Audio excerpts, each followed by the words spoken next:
加拿大央行終於都坐唔住啦，等咗幾個月之後，9月嘅17號，央行終於宣布再降息0.25%。我身邊好多人都好開心，覺得呢個春天咧就要嚟啦。最近好多客人打電話俾我，降息啦，市場係咪會回暖啊？咁我幾時賣先好呢？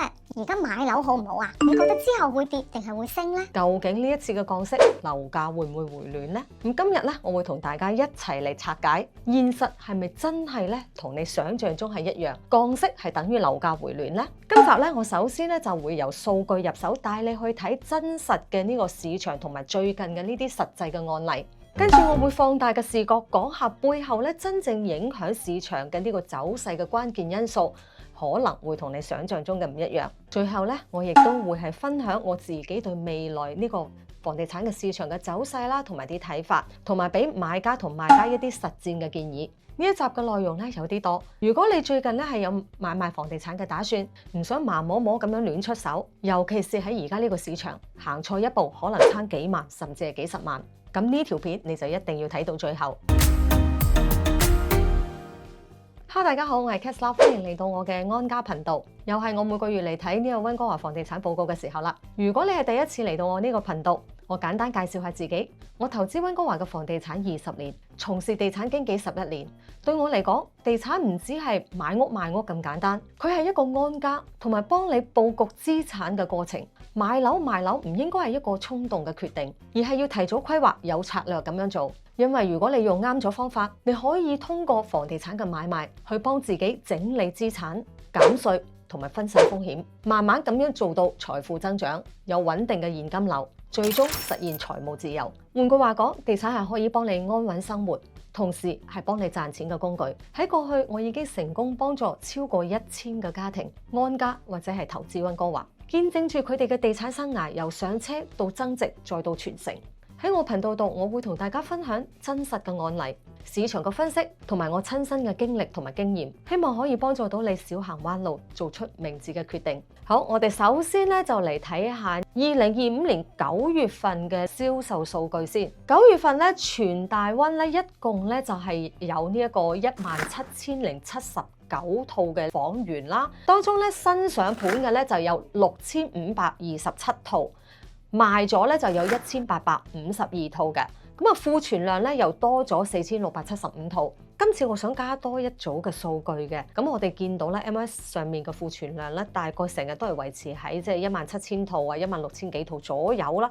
咁其實咧有好多咧就係呢一個屋主見到市場咧就而家好淡啦，咁就索性佢撤盤唔賣嘅。咁每個月咧其實咧都有好多個屋主咧就係撤盤嘅。我查翻嘅 MLS 嘅系統啦，9月份啦就係有呢一個4108套嘅呢一個房源啦嘅屋主咧就係 cancel 咧，又或者咧呢個 listing 係 expire 咗嘅。咁呢一組數據咧係咩意思咧？咁即係話咧，我哋見到咧就係在賣嘅呢一個房源係咁多啫，但係其實咧仲有好多個屋主咧佢都係想賣嘅，咁啊只不過咧就係冇放出嚟嘅市場咁解嘅啫。咁啊真正想賣個房源咧，比我哋見到嘅數據咧就係要多嘅。我哋再嚟睇另外一組數據，就係呢個掛牌同埋售出嘅比例。呢組數據咧，我哋係點樣睇咧？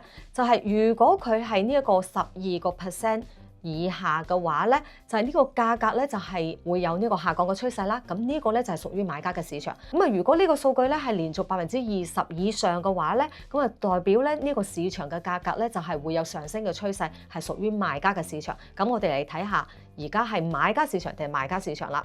咁啊 house 咧就係8.5% 啦，咁啊 townhouse 咧12.7%，而 condo 咧就係13.3%。咁啊呢組數據好明顯咧，而家咧就係買家嘅市場啦。咁我哋再嚟睇下唔同類型嘅房屋嘅價格，比起8月份嘅時候上升定係下降咗先。house 咧係下降咗0.9%。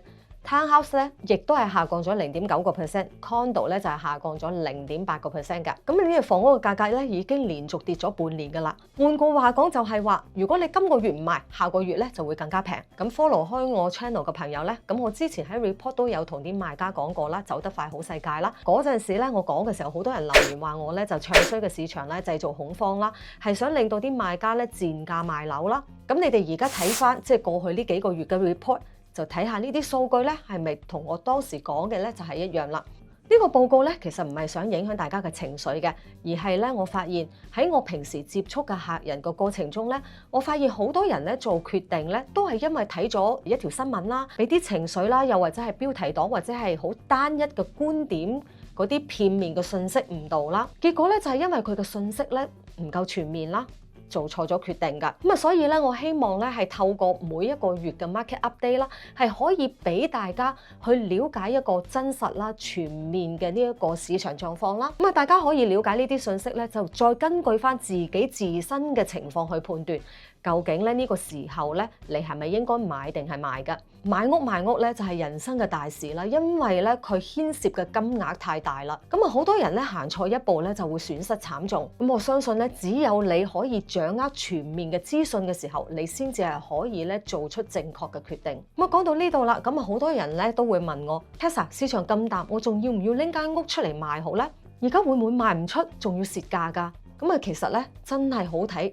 你要賣嘅係咩房屋類型啦？咁啊，俾一個最新嘅例子俾大家啦，就係呢個溫東 Victoria 區5431 Blue Sky。咁呢間屋咧就係舊式嘅溫哥華 Special， 有大露台，亦都有一個兩房嘅出租單位啦。咁佢有一個attached 嘅雙車房，後面咧亦都係有好多 parking 嘅。咁佢咧就係開價咧就係159萬9。呢個 open house 嗰日咧，就係短短嘅一個鐘嘅時間咧，就已經接近咧有40組人咧就去睇樓噶啦。咁啊，當時咧嘅氣氛咧真係可以話淡市裡面嘅一團火嚟嘅。咁啊，去到 offer day 嗰日咧，咁啊屋主一共咧就係收到27個 offer 嘅。咁啊，當晚咧佢業主就收咗一個無條件嘅 offer。咁點解知道得咁清楚咧？咁啊，因為當時咧我都係有幫我嘅客人落 offer 去搶呢一間屋嘅。咁當你睇呢一間 house 嘅呢一個情況啦，你係咪覺得呢個市場咧已經回暖咧？咁啊，我哋嚟睇下同一個時期咧，另外有一間賣出嘅獨立屋嘅情況啦。咁咧就係4736 Kerr Place Burnaby 嘅。咁啊，呢間屋咧嘅估價咧就係302萬9。咁佢今次咧就係開價咧就係199萬嘅。咁啊，最後咧佢賣出咧就係162萬5。呢個盤咧，屋主咧就係2016年咧以222萬咧就係買翻嚟嘅。咁啊，到而家為止即係差唔多10年嘅時間啦，就係帳面上面咧就蝕咗60萬嘅。咁我哋嚟睇下點解佢呢一間18000尺嘅地賣得咁平啦？呢間屋咧就係喺呢一個 Forest Glen 呢一個區啦，就喺呢個 Burnaby South，就係近呢一個 Metro Town 嘅。咁我哋嚟睇下呢間屋有啲咩特別啦，就係睇下佢塊地啦。咁佢嘅地咧就係不規則嘅。咁啊，然之後喺呢一個地上面咧又有呢一個 right of way 啦。咁啊，其實佢睇落去咧個面積係好大。咁啊，但係其實咧有好多個面積咧都唔可以用嘅。咁啊，同埋呢一間屋嘅保養咧，亦都唔係咁好啦。買翻嚟嘅時候咧，仲要係使好多錢咧，咁啊先至係可以住啦。呢兩個例子咧，令到我哋而家睇到嘅市場咧，有啲係啲乜嘢嘅狀況咧，就係兩極嘅分化好犀利啦。咁啊，我哋見到咧，如果係啱價啦、啱區啦，同埋啱 condition、啱 layout 嘅盤，同埋適合於而家嘅人嘅需求啦，因為佢哋係希望即係唔需要花咁多錢咧，就可以拎包入住啦。咁啊，同埋咧，如果你係開價合理嘅話咧，就係會有好多人搶嘅。最緊要你嘅物業咧就係定價啱啦，用啱嘅策略啦。咁依然咧都有機會咧喺呢個淡市入邊咧成為呢個黑馬嘅。咁啊，仲有咧。我哋睇到咧，其實市場上面嘅買家係有嘅，就好似 Blue Sky 咁樣。其實仲有26組嘅買家咧，都係等緊呢一類型嘅房屋出現嘅。咁啊，如果咧你手上面亦都係有呢一類型嘅房屋嘅話咧，咁你係唔需要太悲觀嘅。咁呢一類型嘅房屋咧，就係而家呢個買家咧最中意嘅類型。另外，我哋仲要注意嘅咧就係唔好亂買屋，有好多屋咧。即使睇上去咧好似好抵咁樣，你一定咧要了解背後嘅風險。咁啊，如果咧呢一個屋主咧當年咧係用同樣嘅或者係仲少啲嘅價錢咧買咗另外一間屋，咁我喺呢度俾個例子大家啦，就係1075 Kelowna Street 啦。佢當時咧都係180幾萬啫，同埋咧佢已經係有埋嘅 Laneway House 噶啦，全新嘅屋嚟嘅。10年之後咧，佢哋嘅價格咧有啲乜嘢唔同咧？Kelowna Street 咧喺而家呢一個市場咧 ，at least 係賣到230到240左右嘅。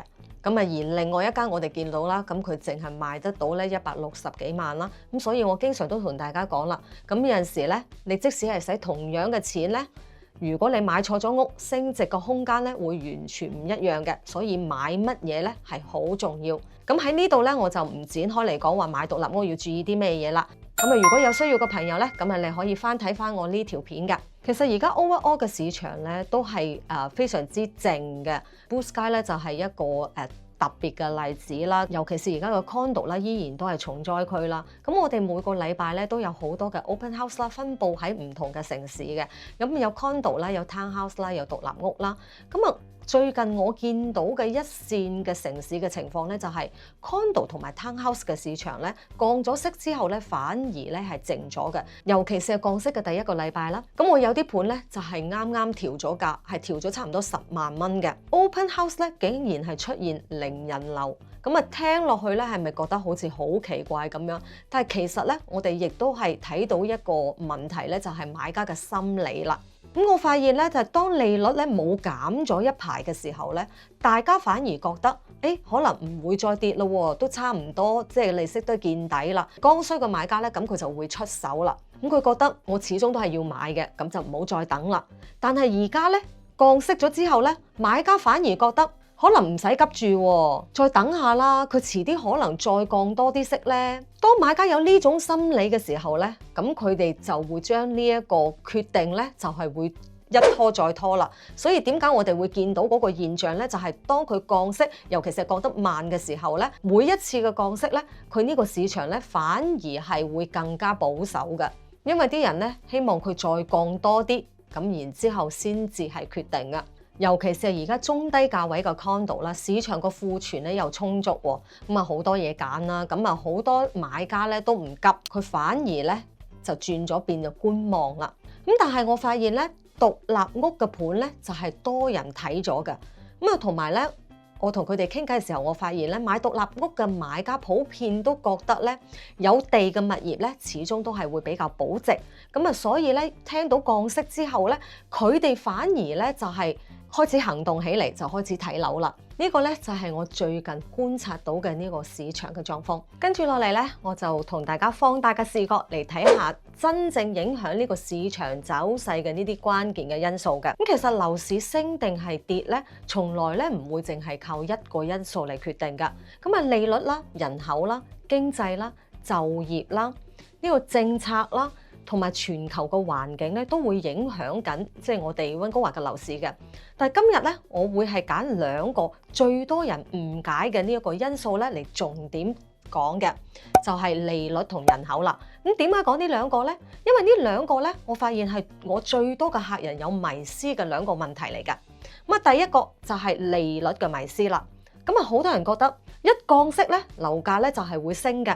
但係現實其實係喺過去幾次央行減息嘅時候咧，市場咧反而係更加安靜嘅。真正見到買家入市嘅時候咧，反而係停止咗減息，又或者咧係利率見頂嘅時候。點解會咁樣咧？咁其實咧背後咧亦都係買家嘅心理啦。咁啊，當買家知道央行可能仲會繼續減嘅時候，咁大家嘅傾向咧都係會等一等，睇下呢個利息咧會唔會更平嘅。咁啊，一旦咧如果佢覺得減息嘅週期咧差唔多結束嘅時候，反而咧佢覺得唔好再等啦。有需要嘅人咧就會入市啦。咁啊，仲有咧一點咧就係好重要嘅。咁央行減息咧，仲有另外一個原因嘅，就係因為佢見到嘅數字就係經濟太差，需要刺激，所以減息嘅背後咧，往往咧就係代表經濟唔好啦。所以咧唔係一定係等於呢一個樓價會上升㗎。咁啊，有人可能會反駁我啦。咁疫情嗰陣咧，咁減息呢個樓價咪會狂升？咁其實呢個2020年咧係特殊嘅情況，因為利率咧就係創歷史新低，買樓嘅成本咧就係超低嘅，所以咧呢個房價係受極端嘅刺激咧，自然上升嘅。咁啊，但係而家我哋見到嘅咧就係呢啲細水長流嘅減息啦，所以咧就未必會帶嚟大嘅反彈㗎。但係如果央行咧一次過大幅減息嘅話咧，咁啊有可能咧即刻刺激到呢個市場啦。但係如果佢係慢慢減嘅話咧，大家嘅預期咧可能呢個利息仲未見底啦，反而咧就係好多買家喺度觀望啦，咁啊成交量咧未必會即時提升噶。咁啊第二咧就係人口嘅迷思啦。咁我哋成日都聽到即係話係啲新聞啦，咁啊政府又講啦，今年咧又有幾廿萬人咧移民嚟到加拿大啦，咁咧就係人口繼續增長啦，聽落去咧係好似好正面咁樣嘅，但係其實呢個講法咧都唔夠全面啦，係因為真正影響樓市嘅唔係嚟咗幾多人，而係咧淨增長係幾多人嘅。咁即係話有幾多人嚟，又有幾多人走。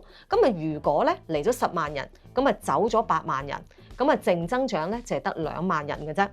如果走嘅人咧比嚟嘅人多嘅時候咧，就會出現咗人口嘅淨流出，就係負增長啦。咁啊根據咧 RBC Wealth Management 嘅 report 啦，2025年第2季度非永久居民流失加劇，臨時工簽留學生等群體第2季度淨流出嘅人口係超過1.4萬人嘅，咁啊呢個係負增長最主要嘅原因。咁我哋再睇下呢個 report 啦。BC 省目前嘅人口變化嘅趨勢咧為淨流出同埋負增長，成為全國唯一人口連續收縮嘅大省之一。過去10幾年啦，其實 BC 省咧一直係靠人口流入咧嚟係撐住呢一個樓市嘅。咁啊一旦咧轉為流出嘅話咧，呢個需求咧就係自然減少。呢啲臨時嘅居民咧，佢哋主要咧就係會租樓啦。當呢個群體嘅人咧明顯減少嘅時候，我哋見到嘅結果咧就係租盤嘅人流咧亦都係少咗，租金咧亦都係開始下降。俾個例子大家啦，就係高峰嘅時期啦，咁啊喺 Burnaby Metro Town，咁啊我哋幫客人咧就係租出去嘅呢一個2房嘅租金咧，大約咧就係3500、3600嘅。咁啊時至今日咧嘅呢個租金咧就係大約咧就係3000蚊左右嘅。咁啊仲有咧就係最近咧就係幫客人租出去嘅呢一個溫東嘅2房獨立屋嘅出租單位啦。高峰嘅時候咧係可以租到2300或者2400嘅，咁啊但係最近一個月咧佢嘅價錢咧就係跌到大約係1800蚊左右嘅啫，咁啊下降咗咧就係差唔多20%噶。咁以前啲出租單位咧基本上面咧就係1-2個禮拜啊，咁就可以租出去噶啦，咁啊最耐咧可能係1個月左右，但係而家咧有時你等2個月咧都算係好正常嘅。所以點解而家好多屋主咧租客走咗之後咧就係決定將間屋咧就係攞出嚟賣，亦都係呢個原因啦，因為租金跌，回報又少，稅務又重喎。咁啊喺呢一個 BC 省咧，租客嘅保護條例咧又多，當投資者咧都選擇去拋售嘅時候，買家又觀望，再加上咧人口又減少，當呢一個供大過於求嘅時候咧，價格咧就係自然會下降。咁我覺得啦，喺而家呢個環境咧，如果係冇咩特別大嘅呢一個事情發生啦，我覺得未來呢2年咧，市場都會繼續係不溫不火咁樣慢慢下行嘅。咁啊，尤其是係公寓啦，咁啊，因為咧呢個供應量仲會增加，空置率咧亦都會升。咁啊，租金咧會跌，因為點解？移民減少咗，臨時居民咧亦都會減少，留學生亦都減少，同埋短期內咧，自由黨咧廢除海外買家禁令啦，同埋呢個海外買家稅啦、空置稅啦嘅機會唔大。點解咧？因為呢個政府咧嘅願景咧就係打造一個包容啦、公平啦、可持續嘅國家。佢係以保障中產階級同埋呢個弱勢社群嘅利益㗎。咁啊，有人就會問啦 ，Tessa， 點解我哋要睇政府嘅願景咧？咁唔係好虛咩？咁啊唔好急，咁啊你聽我講完之後，你就會明白噶啦。咁其實無論咧呢個樓市又好，移民又好，稅制啦，或者起屋啊、金融政策呢啲啦，全部咧都係圍繞住政府嘅呢一個核心嘅使命，即係佢嘅 mission 去做噶。咁啊就好似咧當年馬雲創辦呢一個阿里巴巴，佢嘅使命咧就係希望天下冇難做嘅生意啦，所以佢所有嘅決定咧都係圍繞住呢一個方向嘅。咁啊同樣道理啦，咁啊自由黨咧佢嘅核心嘅理念咧就係公平啦、包容啦、再分配啦。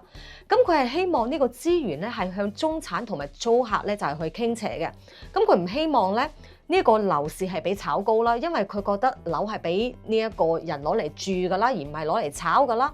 咁啊，亦都唔係俾富人去壟斷噶啦。我哋就會見到各種嘅呢個限制投資啦、加稅啦、起出租屋啦、保護租客嘅呢啲政策啦，表面上面咧係好似傷害緊呢個市場咁樣，但係其實咧完全係符合佢哋嘅政治使命㗎。只要佢哋仲執政嘅話咧，咁呢個方向咧就唔會忽然之間180度嘅大轉變。咁當我哋咧知道政府咧就係想吸引邊一類人啦，想扶持邊一個階層嘅時候，我哋就會知道乜嘢類型嘅物業咧未來咧就係會受壓啦，乜嘢類型嘅物業咧反而係會有機會啦。例如咧就係豪宅啦、投資盤啦，咁啊未來嘅呢個壓力咧就係會增大啦。咁啊自住型啦、實用型、位置好、價格合理嘅房屋咧，會係更加之穩定㗎。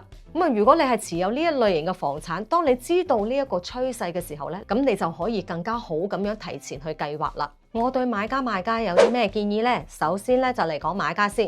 咁如果你係買家唔買咧，都係要租嘅話咧，咁啊建議咧你係可以買嘅，因為其實租屋咧都係一筆唔少嘅開支嚟嘅。咁啊再加上咧而家咧就係買家市場啦，選擇多，咁啊你可以慢慢揀，慢慢傾。咁有陣時咧，你可能遇到係必須要賣嘅賣家咧，咁你就可以用好好嘅價錢咧買到好嘅資產啦。咁啊建議你咧係可以大膽去市場試價㗎。咁啊同時咧，你亦都要記住啦，好嘅屋咧就係唔等人嘅。咁啊當你遇到咧就係呢個地段好啦 ，condition 又好啦，價錢有合理嘅盤咧，你就唔好猶豫得太耐啦。咪因為你中意，人哋都會中意㗎。咁啊記得咧，見到中意嘅屋咧，一定要咧就係寫個 offer 去參與下，因為要 never know。可能咧，你係會攞到一個好好嘅價錢。咁而家喺呢個市場入邊咧，我哋點樣可以揾到啲即係議價空間比較大嘅屋咧？咁啊，除咗一間一間去試之外啦，咁啊，仲有一個 tips 嘅就係你可以去睇下嗰啲需要裝修完先至可以入住嘅屋，因為嗰種嘅房屋咧，相對嚟講咧係冇咁受而家剛需買家嘅歡迎㗎。因為好多嘅買家而家都係 prefer 拎包入住啦，即係唔希望咧就係再花錢、再花時間咧喺裝修上面啦。咁啊，如果咧你係識得裝修，又或者咧就係你有多餘嘅錢啦，咁你就可以咧去睇下嗰一類型嘅屋㗎。咁但係咧買呢一類型嘅房屋嘅時候咧，你亦都要好小心啦。咁啊最緊要知道咧就係佢背後嘅風險啦，避免咧買到一啲即係你睇落去以為好抵嘅就係假執漏嘅屋啦。咁喺呢度咧我就唔展開嚟講啦。咁我喺我嘅大溫房產買賣知識嘅 playlist 入邊咧，我做咗好多嘅影片咧，就係俾買家嘅。咁啊如果有需要嘅朋友咧，咁你又可以翻睇翻我之前嘅影片㗎。咁啊賣家啦，如果你嘅房屋咧就係高價嘅豪宅啦，又或者係公寓攞嚟做投資用途㗎啦，而你又必須要賣嘅話，咁我嘅建議就係早賣好過遲賣嘅。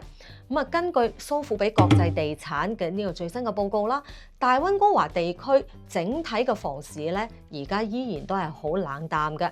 咁啊，高端嘅市場咧就更加啦，因為好多咧呢個富裕嘅買家，因為對呢一個經濟嘅前景唔確定性啦，所以佢持有呢一個觀望嘅態度。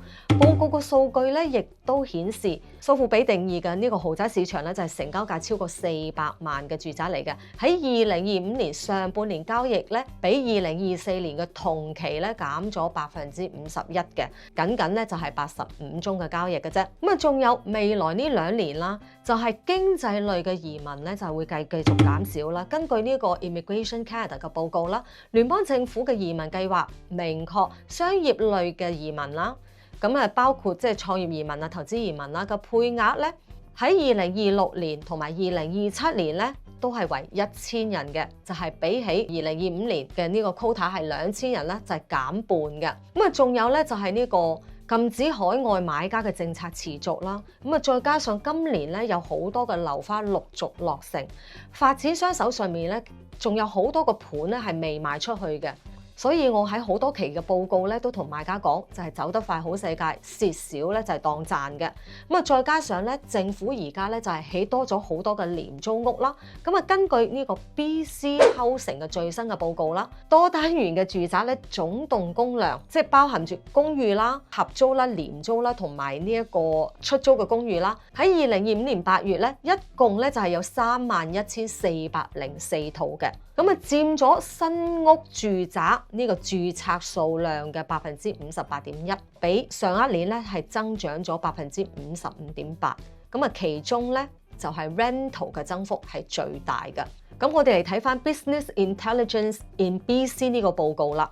咁咧就係 Purpose Built for Rental 嘅咧，以租為目的嘅呢個房啦，喺7月為止，溫哥華就有2萬套喺度起緊，創歷史嘅新高。咁大家聽到呢個2萬套可能冇咩感覺，但係我話俾大家聽，過去咧10年咧，佢哋一共先係起咗1萬套啫。咁佢1年咧就係比過去10年咧都仲要多，而且係2倍咁多添。咁啊睇完呢啲數據之後，咁你就明白點解咧？我同有啲即係必須要賣嘅買家講啦，就係走得快好世界啦。因為人而家少咗啦，但係屋咧就越嚟越多。如果你間屋咧就係剛需買家喜歡嘅類型啦，獨立屋啦，有出租單位啦，好學區啦，靚嘅 layout 啦，咁呢個市場咧仲係有承接力嘅。只要你包裝咧、定價咧、策略做得好咧，依然都係會有好嘅結果嘅。就好似我啱啱一開始同大家分享嗰個即係 Blue Sky 嗰個例子啦。我知道而家好多賣家咧都好焦慮嘅，咁啊驚自己間屋咧就賣唔去啦，咁啊又驚俾人壓價壓得好犀利啦。咁喺我大溫買賣房產知識嘅 playlist 入邊咧，我都專門咧係有做咗一系列嘅呢個影片俾賣家嘅，包括咧就係點樣快速賣樓啦、慳稅嘅5個技巧啦。如果有需要嘅朋友咧，亦都係可以翻睇我之前嘅影片啦。咁我亦都為你哋咧準備咗一個賣家指南嘅，咁啊入邊咧包括咧就係2025年係咪賣樓嘅好時候啦，幾時放盤出嚟最好啦，點樣可以用最少嘅錢咧提升你間屋嘅價值啦？而家現階段應該用乜嘢嘅定價策略先至可以賣得又快又高價啦？同埋詳細嘅呢個賣房流程注意事項，可以等你少走彎路啦。咁啊，如果咧你係要換樓嘅話，呢個時間又點樣銜接咧？呢一本嘅賣樓指南咧，全部都有你想知道嘅資料嘅。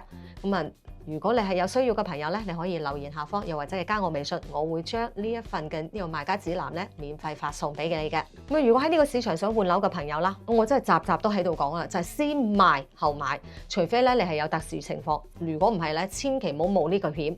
點解？因為而家咧個市場嘅波動太大，你今日賣得嘅好價錢咧，唔代表下個月咧你依然係可以嘅。咁啊，所以你要需要問清楚銀行啦，知道自己嘅還款能力啦，同埋咧就係問清楚你嘅經紀啦，換屋嘅時候咧會遇到啲咩問題啦，同埋中間嘅風險啦。咁啊，當你知道晒呢一切嘅時候咧，咁你就可以開始行動啦。咁喺呢度我亦都講個訊息俾大家聽。咁啊，其實咧喺下行嘅市場咧，反而係更多人咧容易換到自己中意嘅屋嘅。咁啊，點解咧？因為咧，當你先賣咗手上面嘅物業咧，雖然價錢咧就係比高峰嘅時候要低，但係咧你依然都係可以咧套現出一筆現金出嚟啦，然之後再用更低嘅價格咧可以買到即係你要 upgrade 嘅屋啦。咁啊，中間嘅差價咧比高峰嘅時候咧，反而係會細好多嘅，即係換言之，即係換房嘅成本咧，其實係比之前咧高峰嘅時候咧更加低嘅。